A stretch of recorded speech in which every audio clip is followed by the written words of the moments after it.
He is a talented pro wrestler who can sing. He is a talented amateur wrestler who can sing. He is a well-educated man with a master's degree in business and marketing. And oh, by the way, he can sing. Now he is Ring of Honor, where he can showcase all of his talents. So Joe Hendry, thank you so much. Hey, what other talents do you have? Oh, well, are those not enough? No, I appreciate the intro. That was awesome. It's nice to hear that. It's nice to hear that because I've been stuck indoors, so I haven't had my ring entrance for a while. So it's nice to hear that. Thank you. I do have a few others. I do some impressions and stuff, but I've been doing some of them on TikTok. I've been getting a little bit of traction. I've been doing some video game character impressions and stuff, so I got a little bit of traction with them. But yeah, I'll stick to those talents for now. That'll probably do me. Okay, so I'm not going to ask you to do like all the impressions and all, okay, but could you just do a little bit of something so you get an idea? Because I know of your singing prowess. Yeah. Okay, right. So how much of a wrestling fan are you? Yeah, I'd say a pretty fair amount. All right, okay, so I'll give you a few seconds of my Ric Flair, all right? This is the Nature Boy Ric Flair here. This is Joe Hendry's Ric Flair impression. 16-time world champion. So there you go. I'm, Woo! I might never be world champion, but I will. My goal is to dethrone Jay Lethal as the best Ric Flair impression in the history of the universe. But I tell you what, when Jay Lethal gets going, it's tough to beat. It's tough to beat when he really puts the emphasis on it. That is a very tall order. But I'm wondering, because of Ring of Honor, so we haven't had a Ric Flair off yet between Joe Hendry and Jay Lethal backstage? Believe it or not, I actually pitched that at one of the, I think it was unauthorized show last year. But you know what? Ring of Honor is going in an awesome direction. It's a real kind of realistic sports presentation, and I think the last thing they probably need right now is me and Jay Lethal doing a Ric Flair off. But just to circle back around to that, yeah, it's been pretty awesome to sit here and watch how the product is being presented and how it's evolved. And actually, I think that Jay Lethal and Jonathan Gresham, in all seriousness, are spearheading that movement with the foundation, and the return of the pure title. It's very exciting to watch. If you like pro wrestling, but you're kind of not so much into the silly side of pro wrestling, you like the kind of sports presentation, Ring of Honor is absolutely where it's at, and I can't wait to get back. And that's the thing. It's more about the wrestling, the technique, the style, than it is about drama and comedic atmosphere, promo, storylines. There is drama, of course, and there is some comedy here and there, but it's really more focused about the wrestling. Well, let me put it to you this way.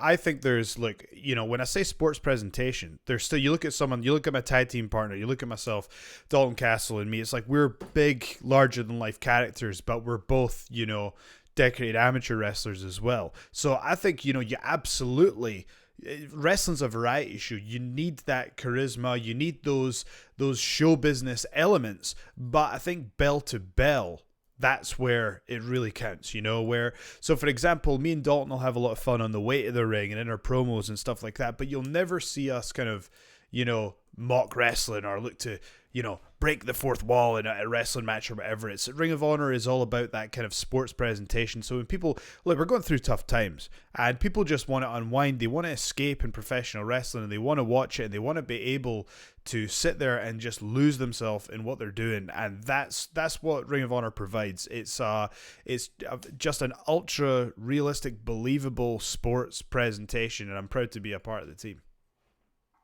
You mentioned Dalton Castle, and that's interesting because, like you said, he does have that amateur wrestling background as well. And his ring entrances, wow, just wow.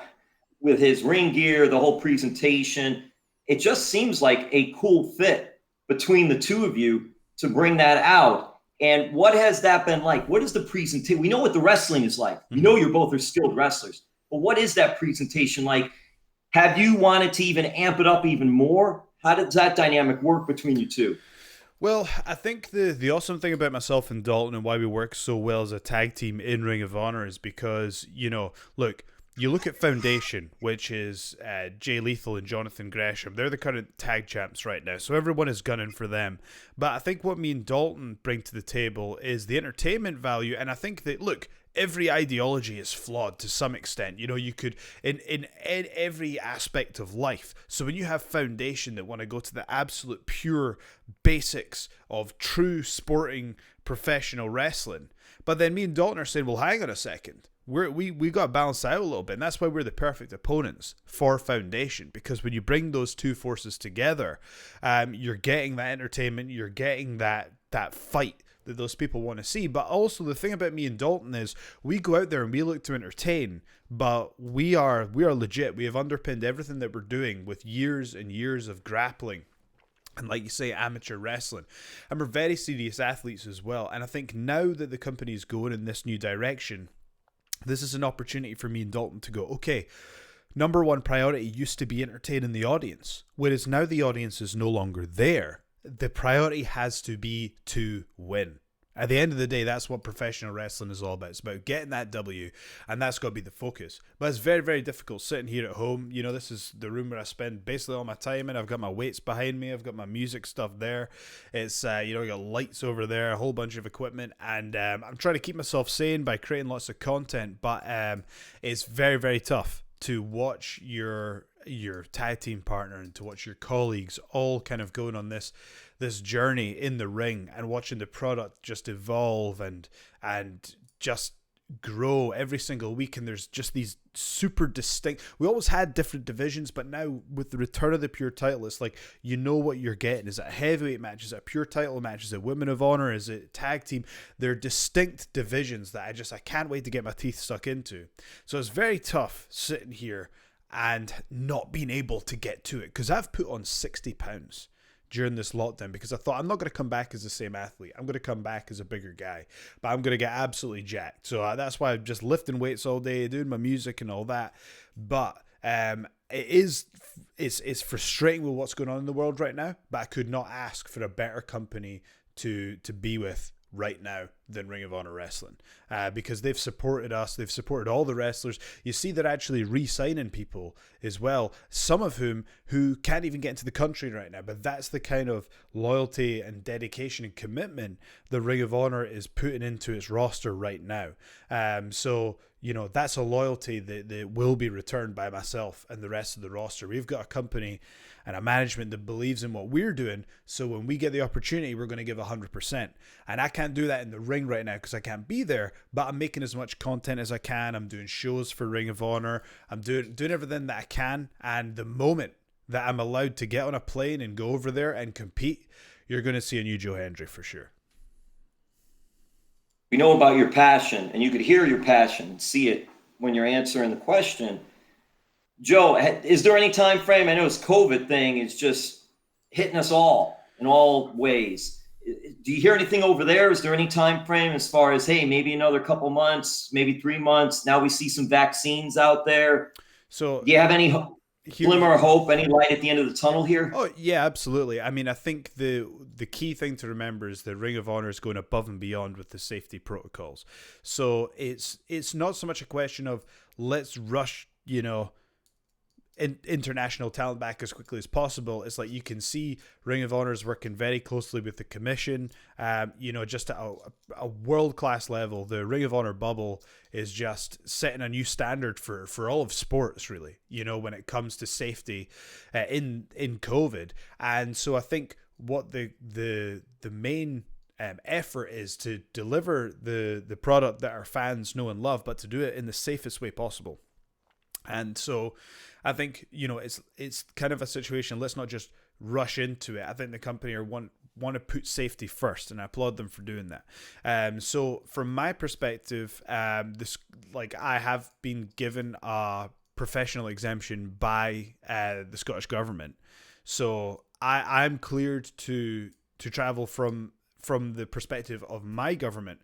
What then needs to happen, though, is there needs to be a conversation with the embassy, which can happen, But that's not for me to decide. That'll be something that, you know, the embassy will decide. That'll be something the Ring of Honor management will speak to the embassy about. It's not something I have control over. I'm just going to respect the process, and I'm going to trust their judgment. And when it's time to come back, it's time to come back, you know? You mentioned how this time off, you've gotten a little bigger, stronger. Yeah. When you're watching the product now, you don't have to give, I don't know how old school you are with wrestling. No Don Jardine alerts here. You say that first and foremost. So, but are there things that you want to try when you go back? And again, you don't have to give it away, but just that you've watched so far and are like, oh man, when I get back, I want to try this or I want to do that. Or is it pretty much focused more on just the wrestling aspect of it? I think, to be honest with you, I feel like I've proved so much outside of the ring that really my act has always, you know, because I guess the nature of what I do with my custom entrances, you know, and my custom videos and my parody videos, they can get anywhere from, you know, 20,000 hits to 5 or 6 million, you know? Like that's what happened with the Oasis one that I did on across all the different Facebook pages.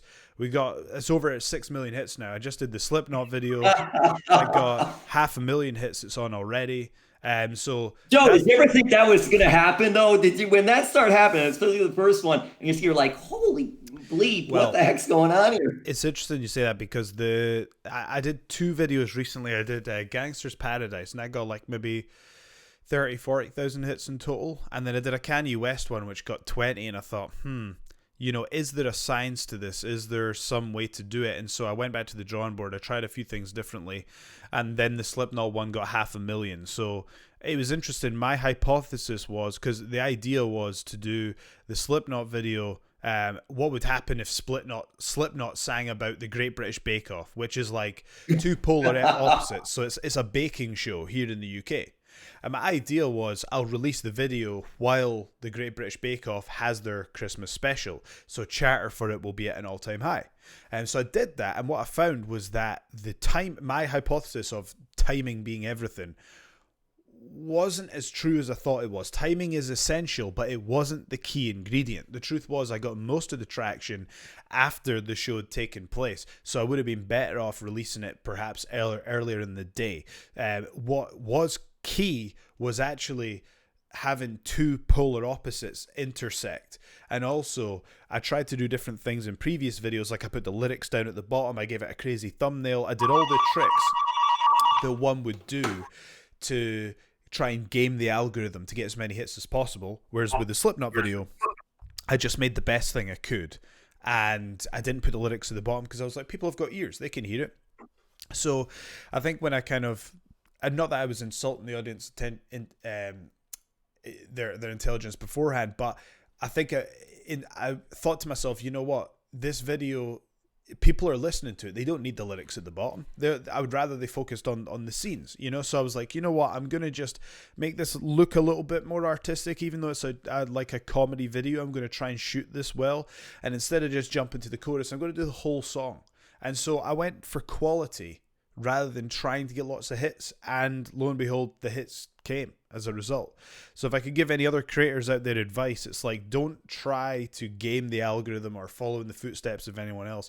You are your own creator, and if you did something that got you to the dance, which is like my custom videos and all that, you know, remember what got you there. You don't need to necessarily change it to take things to the next level. If you know what your fans want, give that to them, you know, and don't insult their intelligence. Give it, you know, treat like, I had someone said something to me in this business once, which was, it's all about building trust. You got to build trust with the audience, and so they know that when they click on you that they're going to be entertained. And I've taken that very seriously. So it's sorry, that's a very long-winded answer to the question. Yeah, it's very educational, very learned, because with technology, you don't know, with algorithms and all this other terminology, what it is. I mean, from my standpoint, I know they tell us too, when we're posting stories, make sure we're posting them early in the day in our time, at our Eastern Standard Time, whatever, that you're posting earlier in the day. Don't post later in the day. Don't post at night. Post in the morning. We have to get, because you're going to get more traction. It's just the way the process is nowadays with that. I'm interested because you mentioned the Great British Bake Off, and we actually get that here, PBS. Oh, right. Yes, Channel 2, because I don't remember the lady's name, but she's very famous. She's very into the pastries and things like that. I call her the Julia Child of this generation. Right. Julia Child way back then. I'm wondering, from that standpoint, Joe Hendry, are you a pastry chef? Are you a cook? Oh, absolutely not. I only cook one thing, and that's steaks. That's all I can cook. I have usually 2 steaks every day, and I just do them in a variety. There's a variety of different cuts. There's a variety of different seasonings, but that's all it is. Other than that, it's basic stuff. That's all I do. Are you putting the peppers and the onions? What do we got going on there, Joe Henry? Yeah, you got to throw in a little vegetables, man. You got to. It's too easy to go through the day without getting all the nutrients that you need. That's I will say that's something that has been beneficial for lockdown, I guess, is being able to focus on nutrition. And it's not easy to put on 60 pounds. It's probably close to 70 pounds now. It's a difficult thing to do, and to do that the right way, and to like I say, do it the right way. Don't take any shortcuts. Really take care of the nutrition and the physical exercise. It's a tough thing to do, but this has given me the time to do it. So when you said you want to try new things in the ring, just to circle back around, like I say, I feel like I've proved what I need to prove outside the ring. And I've kind of learned that, life is short, but life is also the longest thing you'll ever do. So I was always in a rush to achieve this thing or that thing. So I always did what was going to get me the most attention, such as those videos. Whereas now I feel like I've reached a point where I actually have to not take a step back from that, but just kind of keep doing what I'm doing with that, but really try and apply the same sort of thirst for knowledge to what I'm doing in ring as well. Because I think with the introduction of the Pure tournament that came back, the Pure title, it's an opportunity to evolve wrestling. And if I can apply the same sense of wonder and excitement and, like, say, thirst for knowledge to that side of things, I think I can come back and really create something new and surprise people, So for me, this next year is it's not going to be about going, I'm going to achieve this title or that title or whatever. I've been reading a lot of books throughout this lockdown. I wasn't a big reader before, but I've got really into Stoicism. I don't know if you know much about it, but Stoicism. I do not. So Stoicism is basically, it's kind of from way back with Marcus Aurelius and Seneca, and those are kind of great thinkers back in the day. And the idea is that Aristotle. It teaches you to live your life in the best way possible, which is to control only that of which you can control. And in sports and in professional wrestling, there's so many elements we can't control. Like, we can't control when we get a shot at this title or when this thing or that thing happens. What if we just focused on the things that we can control, which is being as entertaining as possible, being as over as possible, and being the best professional wrestler you can be? Excuse me. Pardon me. So, Goes on tight, Joe Henry. Yeah, that's that Stoicism. I can't control when I'm going to sneeze, so why try to, just let it happen. So hey, it's all good. Yeah. This is 2020, 2021. Yeah. Phones are ringing, computers are going, sneezes, coughs. What are we going to do? We just go with it. So when I get back, I'm looking forward to just being the best version of myself that I can be. And I often find, just like I said with the Slipknot video, when you steer into quality and you just try and control what you can control, all that other stuff that you couldn't control, it finds its way to you anyway. It's funny. You only control the things you can't control by controlling the things you can control. It's an odd way that life works like that, but it always has for me. So when I come back, I'm just going to try and be the best version of myself. And if I get a title shot, or me and Dalton get a tag team title shot, pure title, heavyweight TV, whatever, that I can't control when that happens. So I'm just going to be the best version of myself. So it's that thing when preparation meets opportunity. All I need to do is make sure I'm absolutely prepared. Because there have been times early on in my career where I've had certain opportunities and maybe I wasn't as ready for it as I could have been. And that's something I've learned over the many years of being in this business, is that you must always be ready. There is no kind of, this opportunity is on the horizon, so I better get ready for it. The big opportunities always come out of nowhere because one person couldn't make it or because something falls through. You find that a lot of the time, the course of events in professional wrestling is often a game of logistics, because so many things happen where you just never know what's going to happen. You need to be ready at all times. You never know what is going to be around the corner. It's a game of chance. It is. I think Joe, hear me out, because unfortunately, God forbid, somebody gets injured. Nobody planned for that. Mm-hmm. Or somebody decides they don't want to do it anymore, go somewhere else. Yeah. Nobody's really planning for that. Things happen. Or maybe the crowd is into something really pops great for something. And they're like, you know what? Maybe we need to tweak this and go a little bit different direction. And all. It really is an interesting dynamic, the pro wrestling industry. Absolutely. And I think when you say chance, I think, again, let's take a step back and look at chance being the things that we can't control. What you can control is how you react to these situations. Because what you'll find is a lot of people will have opportunities go right by them that they didn't even know were opportunities. And that's when people say you can control your own luck and you can control your own chance. Really, we all are presented with these chances. It's just, are we able to have the ability to step back and see those opportunities for what they are? Joe Hendry, you're maturing. I know. At an alarming rate. I have to say, that's what reading books does to you. I don't know what my promos are going to be like when I get back. Maybe you'll be the next Tony Robbins, Joe Hendry. Oh dear, that's I wouldn't know how to feel about that. I do think Tony Robbins has some inspirational things to say for sure. But those are some big shoes to fill. I hear pure title so much in your conversation. Yeah. That's got you really amped. That really has got you excited to see that. What did you think of the tournament? Oh, it was phenomenal. I was supposed to be in it. I was booked to be in it. So it was, like I say, it's bittersweet because I'm watching it, I'm thinking, God, this is just the place to be. This tournament is just awesome. It's exactly what I want from professional wrestling, belt to belt. And the fact that I was supposed to be in it, but, everything that happened, it couldn't happen. It was pretty devastating. It's when we talk about the things we can't control, the day that kind of everything happened with COVID, myself, Mark Haskins, and his wife Vicky, we were on the plane. And I was talking to them, all was good, the shows were on, and when we landed, the shows were cancelled. So everything kind of jumped up a gear while we were in the air. And then we landed in Las Vegas, and we're like, what's happening? No one had any idea what was going to happen. So it's just been an insane situation. I would love to get involved with the pure title picture again, just because I think it would give me an opportunity to do something different. Like I remember Will Ospreay and I had a conversation once, and he said to me, he's like, "Is it true that you're the British champion?"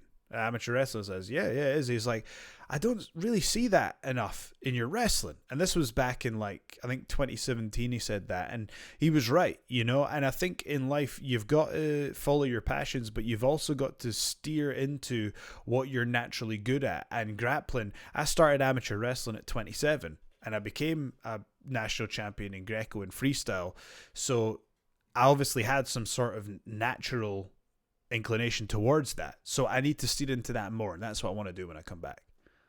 Joe Hendry, that's amazing in itself. How many amateur wrestlers at 27 years old start and become very successful? I mean, really in amateur wrestling, kids are starting at 5, 6, 7, 8 years old and then elevating themselves. It's funny you say that. I remember the reason I did it is because there's an athlete that I'm fortunate enough to speak to from time to time called Chael Sonnen. He is MMA great. Absolutely. Yes, now he's commentary, big wrestling fan. Yeah.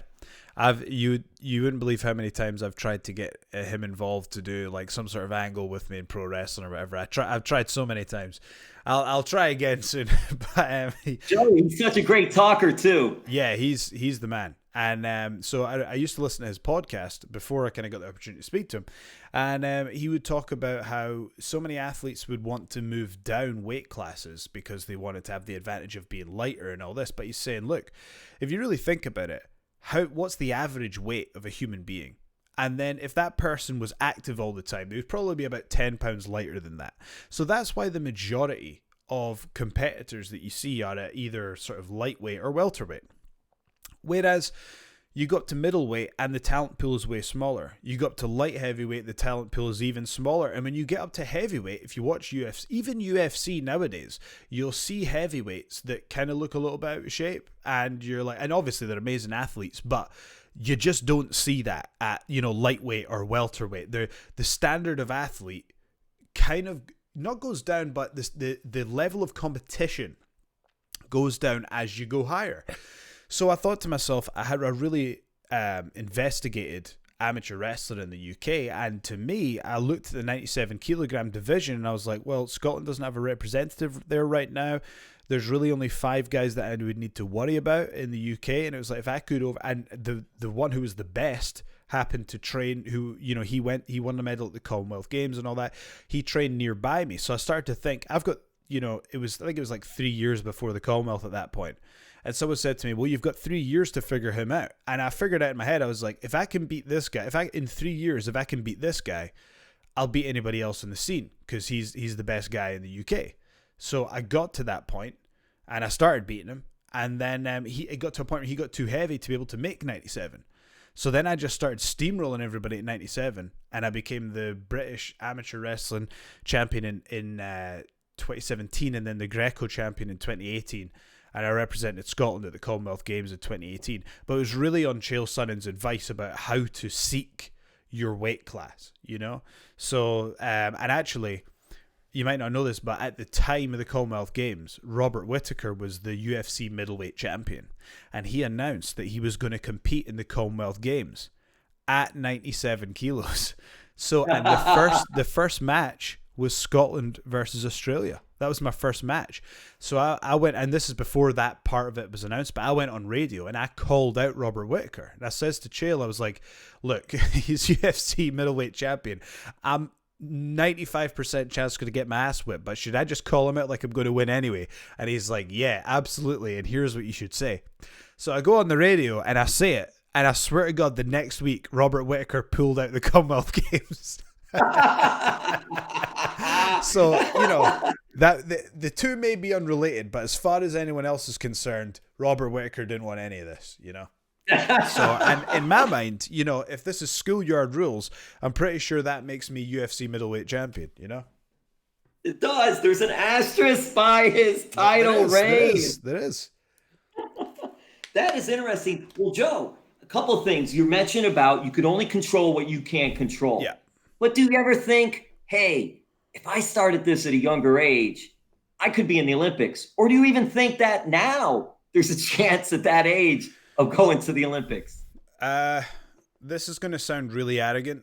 And I don't blame anyone for thinking that, because if you don't know me and you don't know what I've done and what I can do, then I would understand people that would say that. This is the issue that I had with amateur wrestling, is that I couldn't get world-class training partners on a weekly basis. It was just not in the UK. The standard wasn't high enough. Also, again, here's the thing. When I was younger, I did judo, and I got to black belt when I was, I think, 21 is when I did. And I kind of left judo after that, and I pursued, I was doing music for a while, then I did pro wrestling and all that. Thing about judo is the Edinburgh Judo, where I trained, is actually one of the best clubs in the world. And that's why, so to give you an idea, they had, multiple Olympians, so many Olympians, dozens of Olympians. They sent, I think, 12 people to the Commonwealth Games in 2014, and they got 11 medals. And wow. Again, at the heavier weights, it's tough. It's very tough, but the talent pool is just not the same. I would totally understand why people would find this arrogant, but I just have this self-belief. I know what I'm capable of. I know when I can win. I know when I can't. But if it was legal for me to compete in and train in judo on a full-time basis, I can't do it because of COVID restrictions. But if I was able to do that, I have no doubt that I could win an Olympic medal. Absolutely not a question in my mind. Because I know I can, and to hell with anybody that says I can't. And I can understand why people in that sport or other sports would say that I couldn't. But it sounded pretty ridiculous for me to say what I was going to do as a new amateur wrestler at 27, but I did it. I know what I'm capable of, and I know how to beat people. Like, I beat people that were better than me, undoubtedly better than me, people that were stronger than me, people that were far more technically adept than me, because it's this speech that Mike Tyson gives when you look somebody in the eyes and you just know.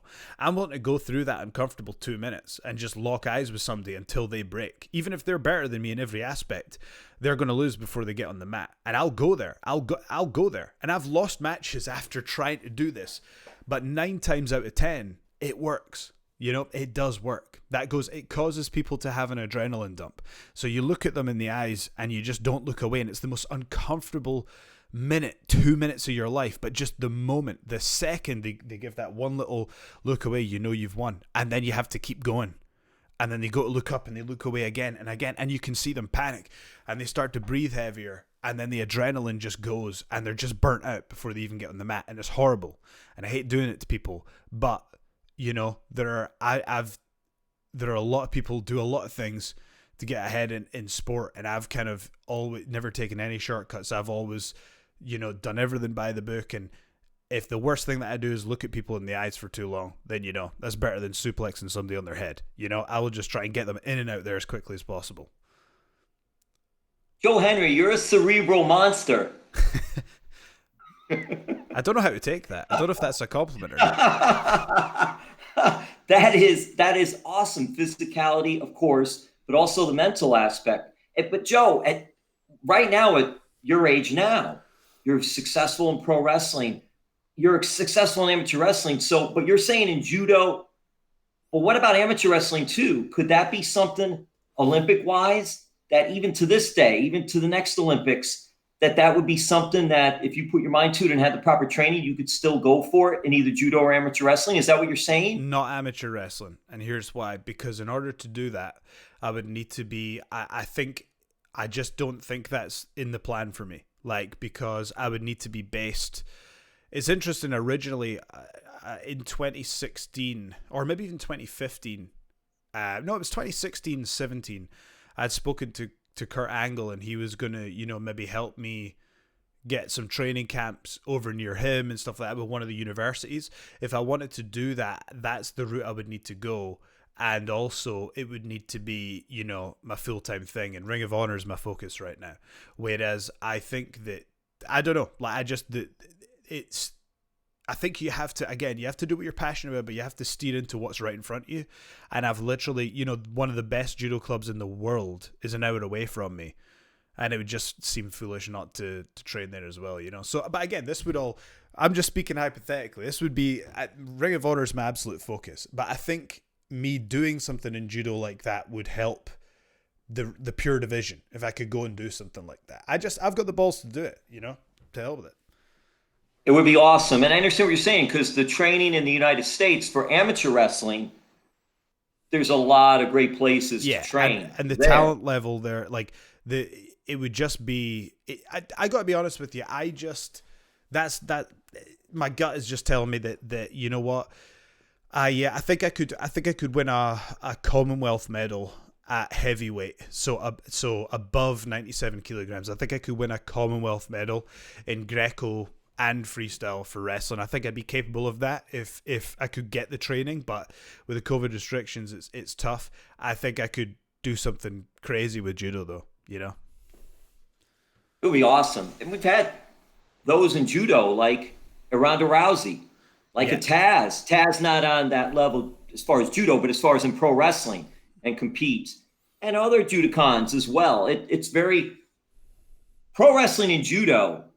There is so much that there is. Oh yeah, I mean, Doug Williams, who I believe was pure champion. He was, I think, European judo champion as well. Judo's a great foundation for professional wrestling. You know, anytime that like kids' parents ask me like, "Oh, I want to get my kid into wrestling," I kind of tell them, you know, you don't want to rush into pro wrestling. Pro wrestling is something you should come into. Not in every case, but I think it's great if you come into pro wrestling with some attributes from elsewhere. And I think judo is just one of the best, judo and amateur wrestling. If you have a kid that wants to be a pro wrestler, that's where you should send them. Give them some grappling experience. And then if they still want to do it when they're older, they're going to be so prepared. You know, I think that's the best thing you could do. Okay, Joe Hendry, we're going to wrap this up. You've been very gracious for your time. I'm going to put you on the spot a little bit because I hope we could do this again soon. Yeah, sure. Because I'm going to show you something, Joe Hendry. Here's my notes. Okay. For Joe Hendry. And you know what? I got to hear. See, this is the thing. But you know what? But you know why, Joe? Because you were talking, you were answering, and you brought up so many different things. So it's sort of like, I always do this with an interview. It's a journey in itself. Yeah. But you got to be able to go with the interviewee off and take those side roads that you're passing by as you're going through that journey. That's what I was saying. In life, you got to do what you're passionate about, but you got to go where the wind's taking you as well. And unfortunately, if you ask me a question, it's gale force winds, because I just won't shut up. I'll go for 10 minutes. Oh, that's okay. There's so many. It wasn't that though. I love that. It was just that there were different things that you brought up, talking about philosophy, talking about just going through what you're eating and training and what you're going on now. It was like, hey, and I think that's interesting because you're saying about how opportunities for me is someone that interviews. To me, those are the opportunities. It's not just being a robot and going, okay, this question and listening, but not really. Next question, listening, but not really. Next question. It's like, oh, wow, he said this. Oh, he mentioned the Great British Bake Off show. Who knew? I know that show. I think a great interviewer. There's two interviewers that I think are great, but one is particularly skilled. A guy called Louis Theroux. Do you know much about him? I don't know Louis. So you should watch some of his documentaries. He has an uncanny ability to bring people's guard down. So, for example, there will be people who do television projects with him knowing what he wants to get out of them and going, nah, I'm not going to say it. And he lets them do it themselves, if you know what I mean. And he shows the audience who these people truly are. And actually in this in this interview, we got to, I think, we got to a little bit of stuff I wouldn't usually say in an interview about the judo and the this and the that. But that is my true personality. I think we got to my true personality. I try to be positive. I try to put positivity out there. I try to help people where I can. But also, I think there's a yin and a yang there. I think you've got to go after your goals with an intensity. And if you're in a competitive situation, it's do or die. It's you or them. There is no in between. One of you is going to win and one of you is going to lose. And that's quite a brutal fact to life. And that's a real tough thing, because of all the amateur wrestlers I know, they're just the nicest people because they're so humbled by how brutal their sport is. And it's often that it's all about that balance. People who go through that brutality tend to be cool people, but they have to be absolute savages for 10 minutes in that competition. It's a weird paradox. But yeah, I guess we got to hear a little bit of that stuff. But I do. And that's good, Joe Hendry. That's good, because I like talking about other things. I do love pro wrestling. Yeah. I appreciate Ring of Honor, but I also like talking about other things too. It's just not just about the pro wrestling. To talk about your singing, to talk about the books you're reading, to talk about philosophy. Well, let me tell you those types of amateur wrestling, judo. I think it's just awesome. It's something different too. Well, let me tell you the great thing about Ring of Honor. That's what I love about Ring of Honor, is that they let the talent be themselves. Then to me, wrestling is all about the characters and the personalities, and all you got to do is just turn up the volume on those personalities. Whether it's myself or Dalton, or whether it's Jay Lethal or Jonathan Gresham, who have this desire to bring back pure wrestling, whether it's someone like Maria Manic or Session Moth. We've got these huge personalities, and Ring of Honor not only lets them be themselves, but amplifies it, and I think that's why we've got such a great roster. And I'm only picking a few names because there's so many great. I mean, I don't know if you watched Final Battle, but it was just top to bottom as a pay-per-view. It was just as good as it's getting in this era. And I'll tell you what, it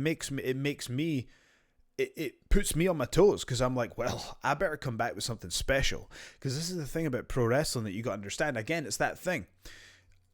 Again, you'll often find that people who are super successful in wrestling, i.e. a Kurt Angle, nicest guy you could ever meet, all about helping me and how can I help your career. Nicest, most giving performer you could ever meet. But to be a top talent in the industry, you need to take a step back and look at Final Battle and go, well, look at how stacked this card is. This isn't a case of me fighting for a spot on the card. I need to be so good that I'm going to take somebody else's spot. Isn't that brutal? And isn't it weird that you can get people at the top who are so nice and giving to our other talents, but they're in this brutal environment where you've got to be so good that you take somebody's spot. And again, that's the thing about professional wrestling. When you're in these tough competitive environments, and by the way, that's the best way for it to be. We should all be clambering and scratching and clawing. I'll tell you what, I'm 2 seconds away from jumping out my window and swimming across the ocean to get back on these shows. And that's the way it should be. Because I think what this year has done with Ring of Honor, and why it's been so awesome, if they've supported me. I've got this show now called Technique Tuesdays, and I'm doing that now, and I'm contributing in any way that I can in the company. But now I see every content, every bit of content they put out. I see absolutely everything. I know what's going on in that company, and I'm looking at it. I'm like, this. I'll tell you what, there's some tough competition, and that's the best way it should be. Because that little kind of, you never want to get comfortable in this business. You can't. Even when you're at home like me, you got to be constantly evolving. So the second you get back, I need to make sure I'm good enough to get one of those spots. I need to do whatever I need to do to get it. And that's what pro wrestling is. It forces you to become the absolute best version of yourself. And the awesome thing about Ring of Honor is they let you be who you are, so you can steer into that journey. And I think that's why you see so many top level talents become who they truly are in Ring of Honor. You know, from throughout history, since they started in 2002, I believe, 2000, early 2000, 2002, 2003, right around that time. Yeah, we're coming up to it'll be the 19th anniversary soon, because the show that got cancelled was actually the 18th anniversary. But you look at who's come through Ring of Honor, and a lot of them find themselves there. It's a very exciting company to watch, and it always has been. And I got a lot of love for my colleagues and the fans, and it's a lot of fun. I can't wait to get back. That taking the spot is okay because it makes everybody work harder. That's it. You don't get complacent. So it's okay. You're taking a spot, but really it's improving the whole company and it's improving everybody else. So yes, it is cutthroat in a sense when you say that you're taking somebody's spot, but hopefully that'll make that person work harder and take someone else's spot. And then it just keeps going and evolving and growing and making it bigger and bigger. Joe Hendry, I want to thank you for your time. I'm going to try to wrap this up with a couple of quick ones here. You mentioned Sorry, I'm making this Paradise. difficult for you. I'm making this difficult for you to wrap up. Sorry. No, you're not making it difficult. It's fine. It's okay. No, it's great. I wanted to go a little inside too and just show you what was going on. You mentioned Gangster's Paradise. Are you a fan of Weird Al? Have you seen his version of that? I haven't. And do you ever watch any of his? It's very funny. It is very funny. Somebody said, "Oh, you're the Weird Al Yankovic of professional wrestling," and I used to hate. I think that's okay. I know. I used to hate that, and then it's like, I'll take that. I can still dump you on your head, you know. Not you, just a figurative person, whoever says it.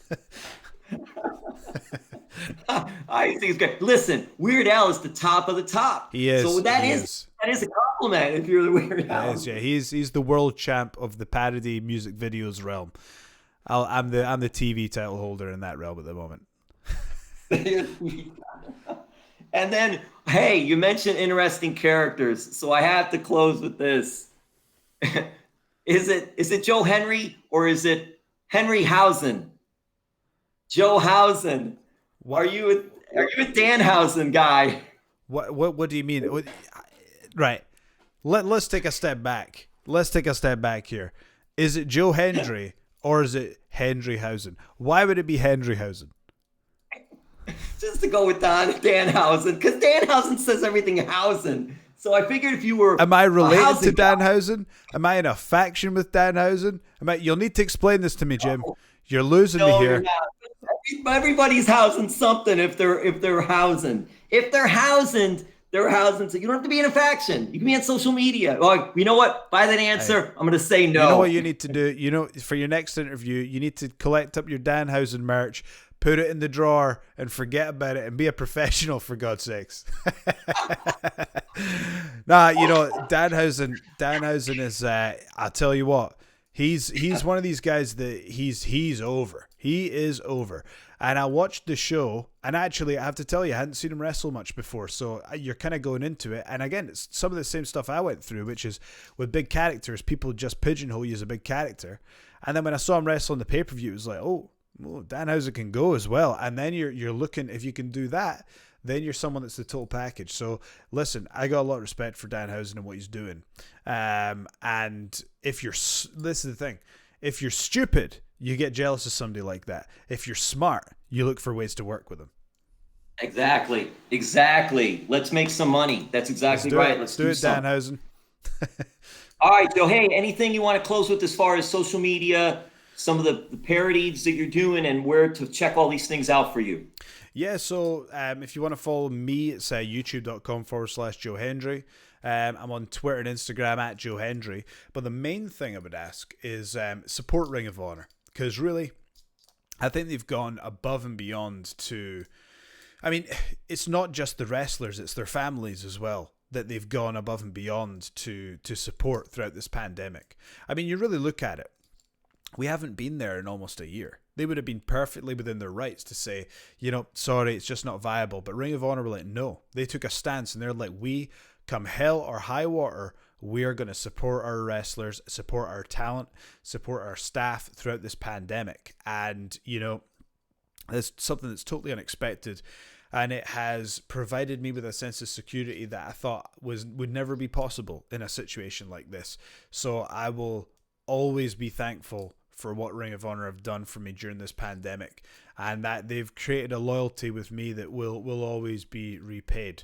So I'm a very grateful employee, but also I know there's a lot of people on the roster and in the office as well. Everyone involved in the company, them and all their families are taken care of because Ring of Honor have gone, we're going to support everybody. And, I just want more people to know about that. So if, I think the best thing people could do is go join Honor Club.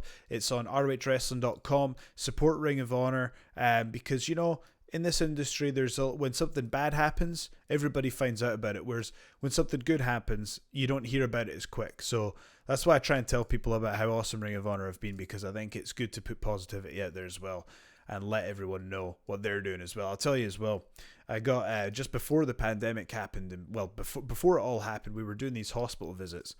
And I got an email through from the Ring of Honor office where one of the people that we went to visit in the hospital, who wasn't a fan of wrestling before, said he just thought it was so cool that a bunch of wrestlers came in to visit him.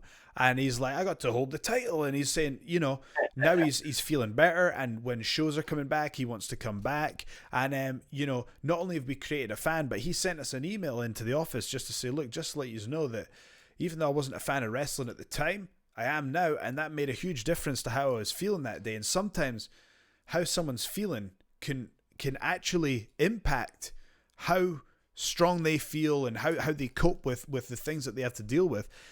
And, I think about how Ring of Honor have been with the pandemic, and I think, not only the hospital visits, but we used to go to kind of, we went into schools and we chatted to them. And I think, again, I just think people need to know about all the things that Ring of Honor was doing and continue to do, because it's the right thing to do.